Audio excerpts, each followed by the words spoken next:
Tu conhece a dieta da Graciane Barbosa, cara? Aquele papo de comer, sei lá, 12, 20 ovos só de manhã? Você deve ter visto aí aquela campanha Graci Ovos, que depois todo mundo descobriu que era do Canva. Hoje eu vou conversar com o Felipe, que ele é o diretor de marketing do Canva, a pessoa que tá ali lidera o time que pensou em toda essa estratégia aí. Hoje a gente falou de como fazer um negócio ou um produto surgir, como é que a gente faz para isso funcionar, quais são as táticas que ele usou para colocar e viralizar um produto que de verdade nem existe, né? Pega um papel aí para tu anotar que eu tenho certeza que tem coisa muito interessante que vai sair desse papo aqui hoje.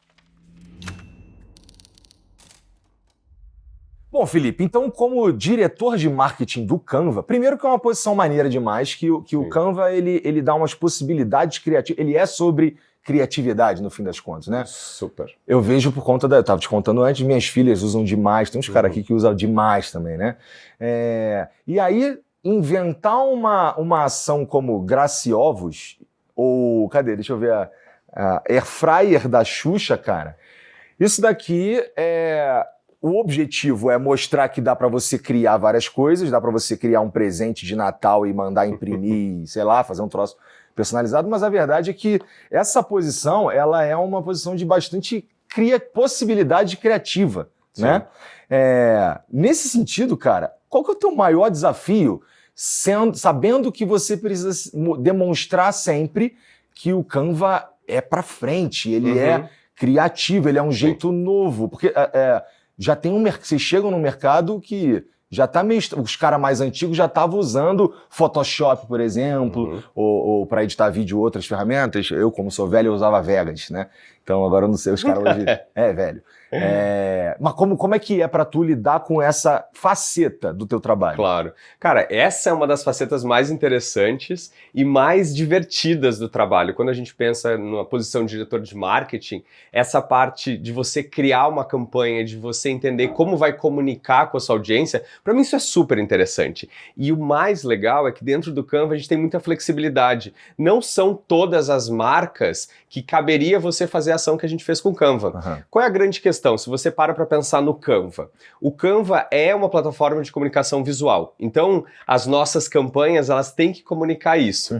E a gente tinha um objetivo muito claro quando desenvolveu essa campanha. A campanha se chama Faz Bonito, que é o grande guarda-chuva, que tem a Xuxa e a Graci, mas a grande questão pra gente era, eu preciso mostrar que qualquer negócio pode usar o Canva para ter resultados ainda melhores. Então, essa foi o nosso objetivo principal. Agora, como eu vou falar isso, é uma história que o marketing desenvolve. Eu podia pegar um pequeno negócio, mostrar ele, a sua padaria, criando lá os seus cardápios, criando os seus assets para as redes sociais, mas a gente escolheu um caminho mais lúdico. A gente tem toda uma estratégia por trás para contar essa história dessa maneira, mas de fato, o Canva, ele é uma marca que permite essa flexibilidade. É uma marca divertida, é uma marca amigável, e é super interessante você pensar nessa perspectiva de marca como pessoa e como você comunica ela. Então, é muito interessante, mas de fato, é porque eu tenho essa marca que me permite ter essa flexibilidade.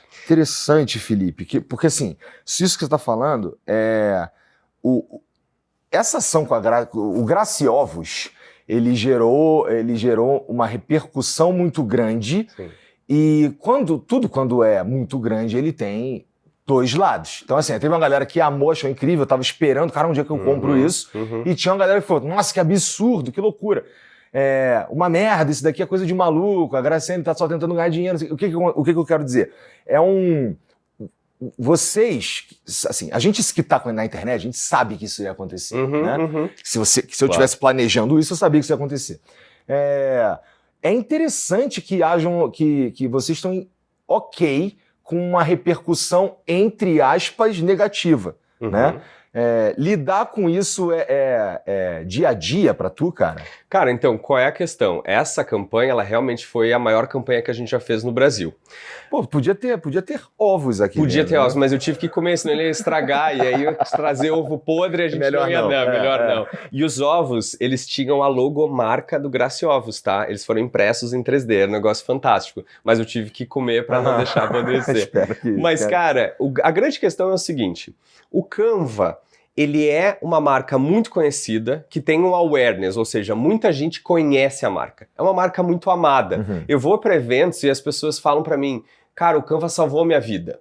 Então, se eu vou criar uma campanha de marca, se eu quero criar uma campanha que vai aumentar esse awareness, que vai aumentar a consideração, porque vou voltar aqui nos aspectos interessantes do marketing, mas vamos pensar que a gente tem o funil e eu tenho o awareness, que é as pessoas que me conhecem, consideração as pessoas que estão ali, basicamente considerando usar meu produto, lembrando de mim. Então a gente precisava aumentar a consideração para alguns produtos. Esse é o nosso objetivo, né?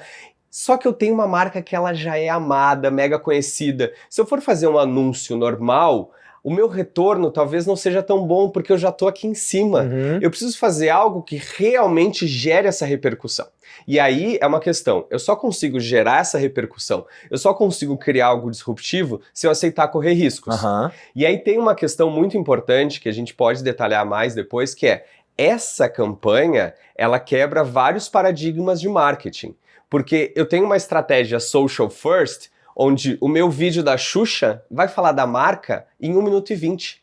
Eu tenho um vídeo de 1 minuto e 50. Isso é longo demais. Todo mundo vai te dizer, cara, você que trabalha com internet sabe melhor que eu. É muito longo, as pessoas não vão assistir, a marca aparece em 1 minuto e 20. Então vai ser, ué, mas como é que eu não destaquei a marca na frente? E aí a nossa estratégia foi muito em cima de criar histórias, narrativas, não anúncios. E depois que a gente já conquistou a audiência, a gente parte pro anúncio, né? A gente traz mais a marca, a gente traz mais o produto. Mas o modelo que a gente criou e a estratégia que a gente criou para atingir esse resultado dessa repercussão, ele realmente foi muito disruptivo e correu vários riscos, mas riscos calculados. Então a gente analisou quem a gente ia trazer, Xuxa e Grace, a gente falou de outros influenciadores, outras celebridades, mas a gente entendeu quem conectava melhor e quem ia trazer a narrativa que a gente queria sem um risco exagerado. Ó, uma coisa que me parece ser não sou o cara do marketing, mas que me parece ser um caminho para os próximos anos, é uma coisa que você falou aí, que é a marca como pessoa. Por quê? Por que eu acho isso? E não estudei. Porque com o avanço das tecnologias, especialmente da inteligência artificial, a gente vê uma meio padronização das coisas, é tudo meio sem gosto e meio igual, meio sem risco, meio... E me parece que as pessoas elas já estão vindo com ad blocker instalado na mente automático, né? Então, quando aquela pessoa está assistindo um ad que não há uma conexão real, ela desliga, ela pula. Isso aqui, o YouTube, inclusive, já tem um botãozinho pular. Né? Pular para frente, que é quando ele entende onde as pessoas mais passam. Nesse sentido, a marca se pessoalizar, ela tem mais chance de se conectar com quem está, com a audiência e, portanto, de criar um vínculo real. Um exemplo que eu uso toda vez é a Carla da CIMED, sabe qual é? Ela pôs a cara na CIMED, manja? Como dá pra... E me parece que essa ação com a Xuxa e com a Grace meio que coloca uma cara, de certa forma. É isso mesmo ou não? Tem eu concordo contigo, mas tem alguns aspectos interessantes pra gente explorar. O que eu acho, assim? A grande questão a gente tá construindo anúncios que não parecem anúncios. Isso. Porque uma vez que você tem um anúncio com cara de anúncio dentro das plataformas sociais, eu vou passar, né? Porque é muito fácil. A atenção que eu tenho que ganhar da minha audiência é ali de 3 segundos. Então, se tem um anúncio ou tem cara de anúncio, a maioria já vai passar direto. Então, a gente tem que criar uma história que vai prender. A gente tem que entender onde a gente está. Porque se a gente pensar no modelo de televisão, onde está todo mundo sentado, vê os comerciais, nem é assim mais, porque nem comercial tem, agora tá voltando, então tem toda essa discussão, né? Mas onde as pessoas ficavam sentadas olhando os comerciais, eu tinha um modelo. Mas hoje eu preciso conquistar a minha audiência. E ela escolheu entrar nas redes sociais porque ela quer se divertir, porque ela quer se entreter, porque ela quer passar o tempo. E eu não vou entregar um conteúdo que entrega isso, eu vou perder essa audiência. Então a grande questão é a gente construir anúncios que eles sejam nativos para essa plataforma. Eu quero construir um anúncio para quem está no TikTok, tá achando ali que vai ver um outro anúncio que é um outro criador falando sobre uma outra coisa. Então a grande questão é eu entender o que a minha audiência quer e onde ela está. Então assim eu começo a criar anúncios relevantes. Assim eu começo a conectar. E essa foi a estratégia, porque quando a gente pensa no social first, é pensar numa abordagem que vai privilegiar o social, vai privilegiar as redes sociais. Então vai ter essa linguagem, vai ter essa abordagem, vai ter essa narrativa. Eu não conseguiria fazer talvez isso na TV direto, né? A gente foi pra TV, mas depois de ter construído essa narrativa, esse interesse nas redes sociais. Cara, eu espero que você que está assistindo isso aqui seja um diretor de marketing também, porque isso que você está falando é essencial, na verdade, para dar certo na internet. Por que eu estou dizendo isso? Um erro comum que aparece é o cara chegar para a gente aqui assim com uma ideia incrível, só que para TV, né? Para a internet eu sei que não vai funcionar e eu ainda vou virar meme, né? Então, de um jeito ruim. Perfeito. Né? Então, essa ideia de criar, quando criar para a rede social, fazer isso de uma forma intencional para a rede social, eu considero muito importante mesmo. Então, legal. Cara, porque é a linguagem, você tem que entender. Acontecendo um bagulho que eu queria tanto que acontecesse, que é chegar uns caras que nem tu, que nem eu, da nossa idade, não cabeça muito branca, na posição que tu tá. Entendeu? Tá começando, me parece, a rolar uma parada assim. Eu acho que isso realmente impacta, assim, e eu acho muito interessante que na minha equipe tem pessoas Gen Z, e eu acho muito interessante trabalhar com idades diferentes, porque eles têm um frescor que a gente talvez não tenha tanto, né? A gente pegou a internet de escada, a gente viu o crescimento, tem vícios que a gente tem. Mas a gente acredita na internet. A gente acredita, exatamente. E aí, ouvir essa geração Z que tá ali conectada, que já sabe as novas tendências do TikTok, que já viram o que tá acontecendo no Reels, e é super interessante você conectar todo mundo, botar na mesma sala e realmente construir estratégia pensando no canal, na abordagem e no que está acontecendo agora. A gente tem que respeitar o momento. Como você vai respeitar esse momento, como você vai comunicar as coisas, muda. E o marketing é isso, é a maneira de comunicar, é a maneira de chegar nas pessoas. O teu time lá é gigantesco, cara? Eu quisera que fosse. Não, o time de marketing do Canva tem 8 pessoas e a gente tem o time criativo interno que tem aproximadamente no Brasil mais 8 pessoas, então a gente está falando de um time de 16 pessoas. Ó, me parece... Já me perguntaram se eu tinha 200 pessoas, eu falei queria, mas não, a gente tá longe disso. Entendi, mas mas tem um resultado muito interessante, né, cara? Se você parar pra pensar na própria campanha da Graça e da Xuxa, isso aí você imagina que é um time enorme trabalhando. Mas qual é a nossa estrutura? Eu tenho um time criativo interno, então quem desenvolveu essa campanha foi o nosso time interno, mas a gente contou com parceiros. Então eu tinha uma produtora que fez toda a gravação, fez toda a montagem, edição pra gente, e a gente tem uma agência de influenciadores que ajudou nesse contato com os influenciadores, que fizeram o unboxing das caixas, da Air Fryer, e também contato com as celebridades. Então a gente contou com 2 parceiros, porque quando a gente tem um time pequeno, a gente precisa escalar de alguma maneira, e os parceiros ajudam muito nisso. Então eu não tenho condições hoje, com um time desse tamanho, de gerenciar o trabalho de influenciadores, né? O trabalho de marketing de influência, ele demanda muito. A gente fazia seleção, a gente fazia alinhamento com os influenciadores, todo esse trabalho... Lidar com os caras, não é? Que eu já lidei muito. É tudo artista, e os caras, eles são tudo... eles têm o ritmo deles. Eu tô ligado, às vezes é complicado marcar também episódios aqui, né? Você sabe que eu trabalhei antes do Canva no Pinterest, liderando a área de growth para criadores de conteúdo. Então eu já entendo um pouco desse mercado, entendo como é que trabalham. Acho que tem várias questões aí que você está trazendo, como por exemplo a profissionalização desse mercado. Então, e assim, é justo, porque tem gente que está começando agora, de repente se pegou ali no meio criando conteúdo, surgiram oportunidades, nunca fez isso. Então a agência ajuda a gente muito nisso, a fazer esse gerenciamento. E a produtora, obviamente, tem toda a parte de produção que a gente não teria condições de fazer. Então a gente conta com parceiros externos para ajudar a escalar o nosso trabalho e conseguir fazer e atingir o resultado que a gente atinge com um time super pequeno. Pô, maneiro.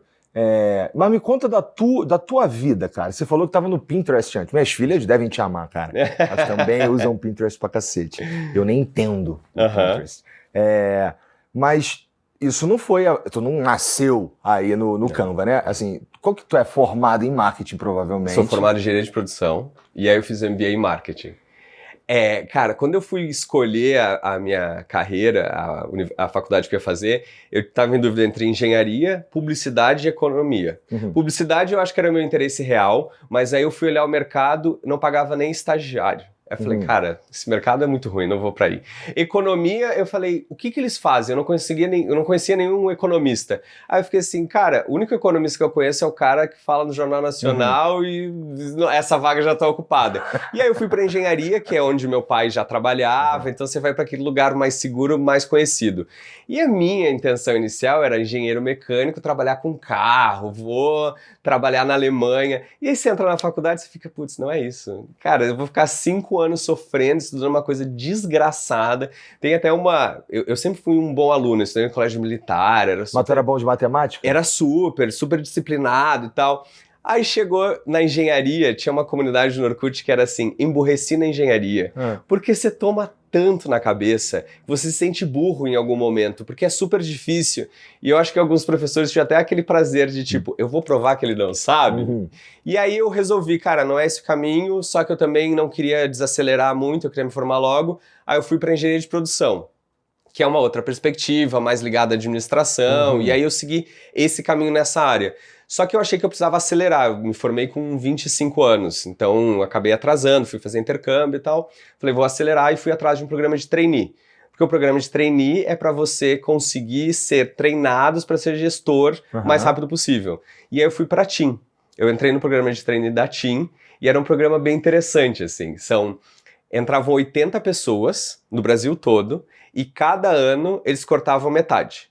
Tá. Cortado, tipo, parte disso vai ser demitido, parte disso vai ser alocado em outras áreas. Todo mundo sabia ou era... Todo mundo sabia, desde o início, vamos lá. Então era o aprendiz da vida real, assim. E aí, imagina, você entra na empresa, você tem que se provar, você sabe que vai ter avaliações direto e você sabe que você tem que performar para continuar no ano seguinte. Isso cria um ambiente saudável, na tua opinião? Cara, eu acho que tem uma questão que é o seguinte, era um acordo já bem estabelecido. Tá. Todo mundo que entrou já sabia que ia ser assim. Acho que cria uma tensão que talvez não precisasse existir. Acho que talvez se você entendesse que você ia ser alocado em outra área e não demitido, tirava um fantasma e uma pressão que era real. Assim. Mas eu enxergava isso muito como uma oportunidade. Mas os caras não agiam que nem uns arrombados, sabendo que isso que poderia ser demitido, então eu vou me aproveitar de uma situação para eu me dar bem, para eu não ser demitido? Eu acho que assim, tinha Ou muito... você é um arrombado, vou encher o saco do Felipe, entendeu? Não, eu acho que assim, foi muito interessante porque os trainees, eles entravam com uma perspectiva de, cara, eu tenho que me provar, eu quero trabalhar bem. Então a gente era muito bem visto pelos gestores, só que eu acho que também a empresa, ela passa por questões que é do tipo, pô, será que eu não estou beneficiando demais essas pessoas, esse grupo e outros não? Eu, quando estava lá dentro, ouvi isso, e eu acho que tem uma questão pessoal que eu consegui, né, conquistar algumas pessoas, explicar, e eu acho que foi interessante nessa perspectiva, mas eu acho que sempre vai ter lados positivos e negativos. Eu não acho que esse modelo ele não é tão saudável nessa perspectiva de você viver com um fantasminha, mas as oportunidades eram interessantes. No final eram 8 pessoas, eu fui uma das 8, eu virei gestor e eu tive um curso na França. Fica 10% então. 10%. E a gente ganhou um curso na França para poder estudar. Então, assim, teve um retorno interessante que não poderia ser dado para os 80. Entendido. Então tem meio que essa conta, mas eu concordo. Eu acho que assim, a gente tem que pensar também o quão saudável é para as pessoas que estão participando disso. Mas eu entendo também que refina bastante a parada. Eu fico pensando, é que eu não sei, né? A gente está falando de pessoas que se formaram e que estão ali buscando aprender acima de tudo, eu suponho. E querendo ser gestor. Tem uma questão que é o seguinte, talvez nem todo mundo queira ser gestor. Eu lembro que eu e minha irmã, a gente se formou mais ou menos na mesma época, tá? A gente tem uma diferença pouca de idade. Quando eu falei pra minha irmã, eu vou fazer trainee, você faz também? Ela, não, eu jamais. Eu não quero ser gestora. Como você não quer? E aí foi engraçado que eu falei, cara, não, peraí, cada um vai seguir um caminho, tem caminho pra todo mundo. Eu acho que é interessante você se conhecer e entender o que cabe melhor pra você. Então, pra mim, super funcionou. E super funcionou porque eu entrei nesse programa e eu tive a oportunidade de rodar em 3 áreas diferentes, eu tive uma visão geral do negócio, eu consegui desenvolver várias habilidades, eram 3 anos de treinamento para ser gestor, então eu sempre tive interesse em ser gestor e eu aprendi muito durante esses 3 anos. Então para mim foi uma baita escola, que quando eu saí com 28 anos, 3 anos depois de formado, eu estava pronto para gerir pessoas, que é um baita desafio, que Com eu acho que certeza. você tem que ter preparo para fazer isso. Gerir pessoas... Bom, gerir pessoas geralmente é um desafio dentro das empresas, né? Aham. A gente... Ou as pessoas partem do princípio que, tô lidando com um adulto, Uhum. vai ser suave, a gente vai falar uma parada aqui, se entender e vambora, a gente sabe que a realidade não é assim, Não. né? Tu tem um time de, contando todo mundo aí, 17 contigo, Uhum. né? Uhum. 17 é um tanto, gente pra cacete. Aham. Felizmente, nesse ponto de vista, não são 300, né? Aham. Quais são os probleminhas, ou qual que é o problema comum que acontece em grupos grandes e grupos pequenos, cara? Cara, eu acho que uma questão que você falou muito bem, assim, gerenciar pessoas, ele parece uma ciência exata, do tipo, eu tenho aqui um método e eu vou aplicar, mas a gente está lidando com humanos.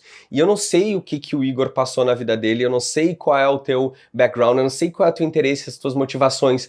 E cabe a mim entender um pouco mais como é que eu vou trazer isso e te conhecer um pouco mais para fazer com que você venha pro meu lado e a gente cresça junto, né? Então isso é muito individualizado, então não existe uma metodologia única. Obviamente, eu estudei muito e a gente foi muito preparado, só que você tem que... A preparação na prática é muito importante. Então, assim, eu já já lidei com times de diferentes tamanhos e diferentes características, porque eu já lidei com um time totalmente brasileiro, que é o que eu tenho hoje, mas eu já tive um time no Pinterest que era brasileiro, mexicano e americano.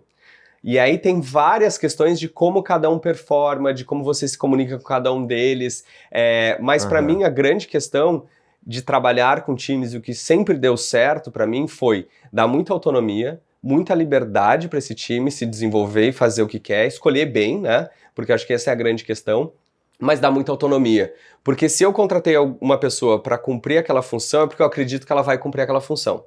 Mas eu também não vou deixar a pessoa solta no sentido de... que ela tome todas as decisões e que ela vai seguir o caminho que ela quer. O meu papel como gestor, como líder, é dar direção. Então a grande questão é, eu vou fazer a pessoa entender o impacto do trabalho dela para o negócio. E aí ela pode tomar as decisões, porque ela sabe o que ela tem que fazer. Então acho que esse é um dos grandes segredos que eu tento trabalhar com o meu time, que é clareza. Estamos todos seguindo nesse caminho. Cara, se você entender o que você tem que fazer, se você entender qual é a parte do processo que seu trabalho vai impactar no resultado final, você pode tomar decisões que façam sentido para o negócio. Você tem essa liberdade, eu posso confiar em você para tomar isso. Faz sentido. Isso tem a ver, em alguma medida, com aquele lance que você estava falando de, se eu quero ter disrupção, eu preciso correr risco? Totalmente. Totalmente. Porque se todas as ideias tiverem que nascer da minha cabeça, eu tô ferrado e a gente não vai ter esse nível de criatividade que a gente tem. Então, assim, é um trabalho em equipe, é um trabalho que vai ser desenvolvido por várias pessoas. E cada pessoa tem que ter essa liberdade de poder pensar, de poder agir, de poder tomar um certo nível de decisão para que a gente siga num caminho. Se eu tiver que estar envolvido em cada parte do processo, eu viro um gargalo. E aí as coisas não vão andar porque dependem de eu sentar numa reunião e fazer a coisa andar. Então, é desgastante. Entendo. E pro time é frustrante também, né? Porque muitas vezes eles estão prontos, estão preparados para tomar essas decisões. E se eu começo a limitar demais, eu limito o crescimento deles também. Eu entendo. E isso é uma perspectiva interessante que ela não é, infelizmente, muito óbvia, né? Então, eu te falei aqui, parte do objetivo desse programa aqui é eu aprender, e é muito maluco como... Eu sempre aprendo. Né? Que ótimo. Essa parte especificamente ela faz muito sentido e ressoa bastante com o que a gente faz aqui. Mas lidar com... O Canva é uma parada que lida com a internet, de uma forma geral. Tudo que tem a ver com ponto de vista criativo, se eu quero fazer um vídeo para qualquer plataforma, se eu quero fazer uma thumbnail, se eu quero fazer, sei lá, um vídeo vertical, horizontal, um banner pro Facebook, basicamente qualquer coisa que tenha a ver com criação de conteúdo, dá pra fazer no Canva. Sim, né? A gente usava, o Canva é uma plataforma de design, mas design é uma palavra gringa, que ela não traduz tão bem para o português, é muito difícil, e a gente entendeu que a melhor definição para o Canva é que é uma plataforma de comunicação visual.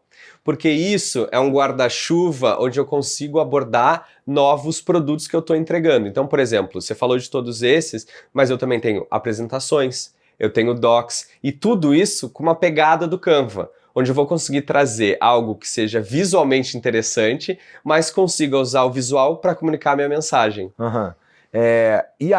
Mas assim, a gente está lidando, o Canva meio que lida com a existência das redes sociais, Tá. né? Que é um cenário muito volátil. Ele pelo menos para quem cria conteúdo, ele muda muito, né? Da tua parte lá, vocês conseguem fazer um planejamento claro de quanto tempo? Porque eu fico pensando quanto tempo eu consigo fazer um planejamento claro.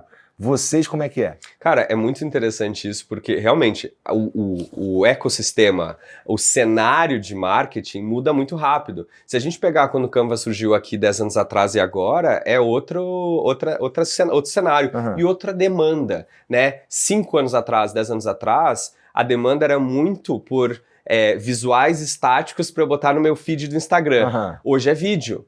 Então, eu, como essa plataforma de comunicação visual, preciso estar muito atento a entender o que está crescendo e o que está sendo tendência, que no futuro vai ser uma necessidade alta. Então, assim, o nosso planejamento de marketing, ele funciona muito para o próximo ano, para os próximos 2 anos. Mas quando a gente fala de produto, a gente tem que ter uma visão de mais longo prazo, porque eu tenho que estar muito atento. Lá atrás, 5 anos atrás, eu tinha que falar, cara, o Igor vai precisar de vídeo, e isso vai ser uma demanda de mercado. Então, a gente tem que entender muito bem o que está crescendo e como a gente aborda. E as redes sociais, elas têm uma velocidade muito grande. À medida que cresce, à medida que muda, é muito rápido. Então a gente precisa realmente se preparar para isso. Eu acho que quando a gente fala, e aí eu acho que, cara, quase todo mercado, quando a gente fala de marketing, é muito difícil você ter um planejamento de 5 anos. Quem tá falando de tecnologia é muito difícil. Cara, 5 anos atrás, vamos falar de inteligência artificial? Nem tinha. E 5 anos daqui para frente, o que vai ser? Então eu acho que a grande questão e a grande vantagem das empresas de tecnologia é ter flexibilidade para direcionar para o caminho, para o melhor caminho que a gente está enxergando. E testar e aprender. Porque é o grande lance. Cara, se você não testa, não aprende, você talvez perca uma avenida interessante que você podia trilhar. Por falar, nesse sentido aí, qual que é a tua velocidade de errar e consertar? Aí eu não sei se... Porque assim, eu posso criar um produto, eu posso criar um quadro aqui no canal do Flow, e eu consigo testar ele ali alguns episódios, 1 mês, 2 meses, e ver qual é, se não foi legal, eu paro e já era. Perfeito. Não falo mais disso. Né? No Canva tem uma velocidade semelhante? Então, quando a gente fala de marketing, sim, porque a gente consegue direcionar, então vamos dizer... E essa ação aí é meio momento ali, né? Obviamente ela tem um planejamento muito bem estruturado, mas a gente tinha velocidade também para, vamos aproveitar isso aqui que está surgindo, vamos explorar esse caminho. Então, cara, tem muita coisa que aconteceu que a gente não previa. Por exemplo, a Grace Ovos, o perfil do Instagram dela é o perfil de marca de ovos mais seguido do Brasil. Tipo, cara, jamais imaginei que isso ia acontecer. Então, como é que a gente aproveita isso? Foi tu, cara? Não. Porque essa daqui acertou muito na veia. Por quê? Tu abre uma aba X no navegador lá, aquela que aparece um monte de noticiazinha, tinha lá, vira e mexe, Graciane, come não sei quantos ovos. Então, esse papo Graciane e ovos tinha tudo a ver. Né? O cara que pensou nisso daí, um salve pra você, tá? Cara, a gente tem um time todo criativo pensando nisso. Bruno Sabino, nosso gerente de marca, ele começou a pensar nessas ideias e o time todo de criativo mergulhou em cima, pensou nos roteiros, pensou na questão visual. O time criativo do Raul Taborda também desceu em cima, desceu e começou a desdobrar tudo isso. Mas a grande questão dessa que tu falou, né? Já era um meme. Cara, essa foi uma sacada que a gente teve, porque é o seguinte, se tu pensar na Xuxa e na Grace, quando a gente lançou, eu falo que era um absurdo possível. Então, a Grace lançar uma marca de ovos poderia ser. Sim. Mas aí o que a gente fez? Cara, vamos puxar um pouquinho mais, é uma marca de ovos de luxo. Por quê? Porque daí eu torno esse debate mais forte. Eu fico um pouco com as pessoas pensando, cara, mas é verdade? Pô, ela tá de sacanagem. E a gente trouxe 2 mundos, o mundo fitness. Ali, ó, quem tava esperando o link pra comprar Graciovos. A gente vai mandar os ovos depois. Cara, mas aí eu pego, por exemplo, o mundo fitness e eu pego o mercado de luxo. Duas coisas que estão sendo muito comentadas no mercado, no Instagram, nas redes sociais hoje. Eu junto elas duas, crio essa campanha e aí todo coach, todo guru de marketing, toda pessoa de brand foi lá e comentou. A galera do mundo fitness, os nutricionistas comentaram. Então a gente conseguiu abraçar muita gente. Como é que vocês estavam olhando isso? Porque vocês demoraram a falar isso aqui, é uma ação do Canva. Vocês olhando isso, essa repercussão, como é que estava? Então, mas eu acho que esse é um outro ponto legal pra gente falar, porque isso é muito disruptivo. Tá. Porque a grande questão é, eu lancei no dia 25 de novembro, era uma segunda-feira, meio-dia, Graci Ovos. Graciane lança a marca, a gente lançou site, Instagram, o vídeo dela, teve unboxing de influenciadores. Então, assim, eu sempre falo, o produto não era real, mas a marca era. Então a gente trabalhou como se a gente estivesse lançando essa marca real. A gente ficou 24 horas sem falar do Canva.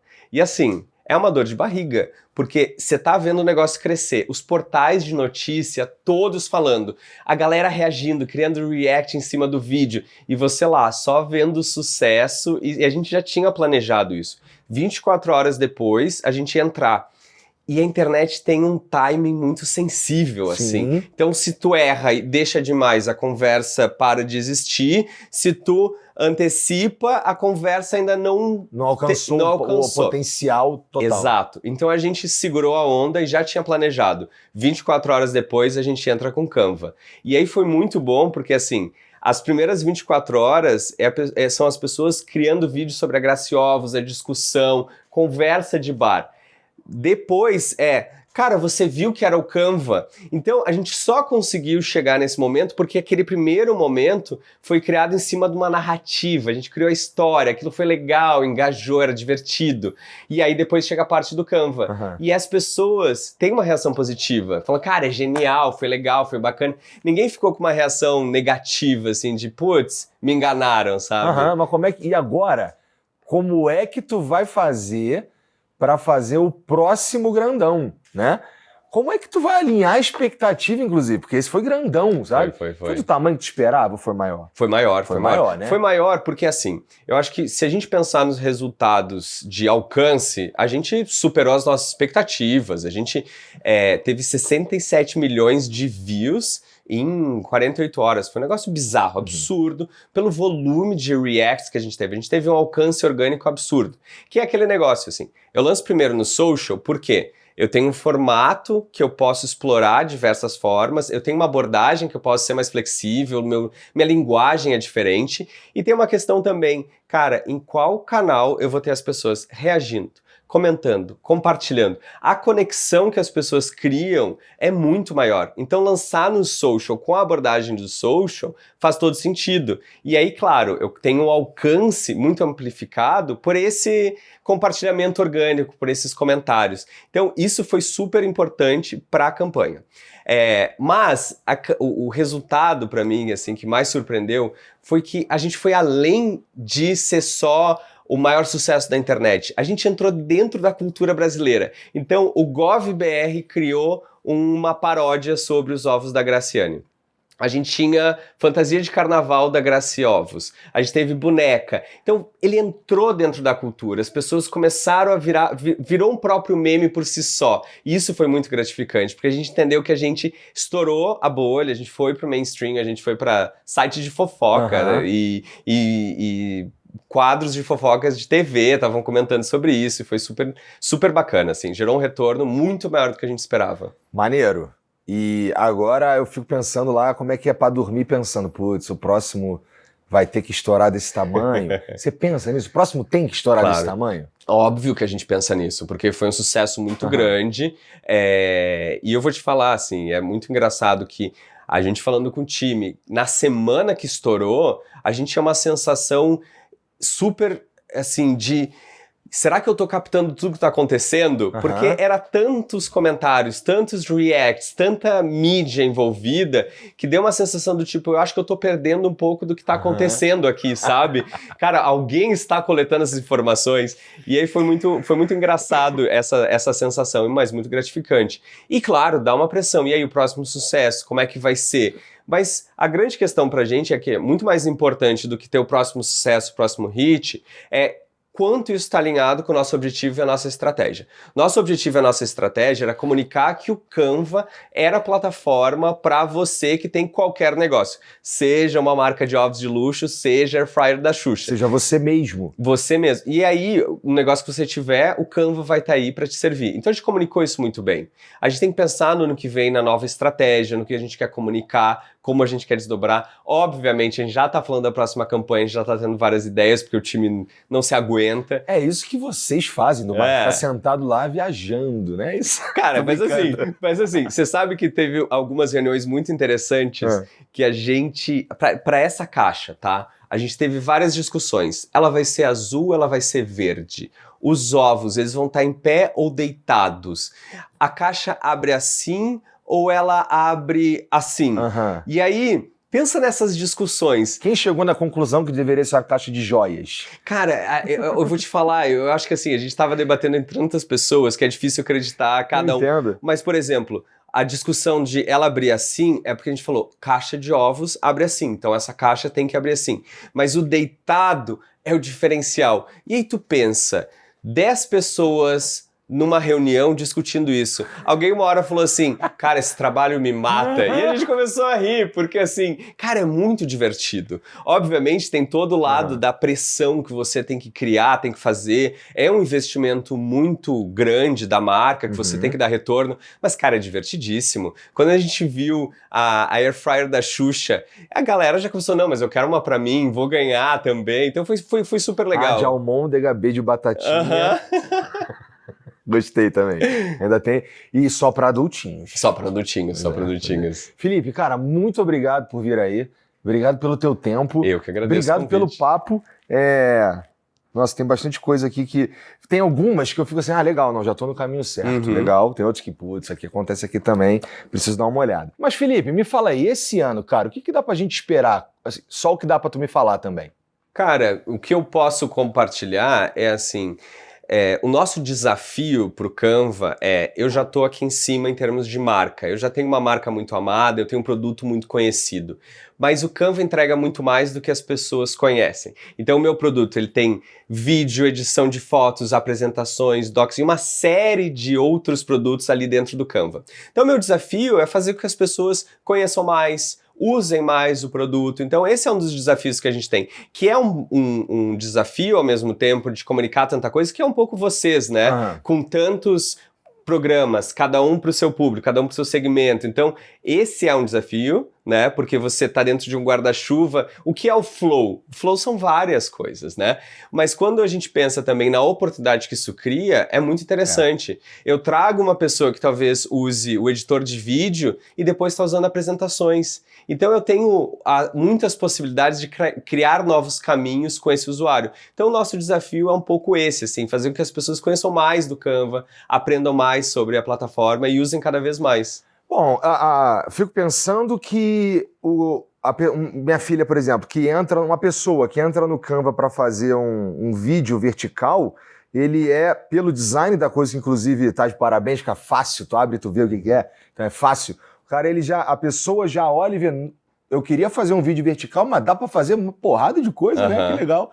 Então, o próprio aplicativo já te ajuda um pouco. Essa é a ideia. E a ideia sempre foi, assim, empoderar as pessoas para criar algo que elas se sintam orgulhosas. E aí, para você fazer isso, você precisa dar um produto que seja fácil de usar e que realmente ajude a chegar lá. Porque a grande questão você consegue produzir uma coisa muito legal dentro do Canva de uma maneira fácil e gratuita. Porque a gente tem a versão freemium, que é gratuita, que já te permite fazer diversas coisas. Legal.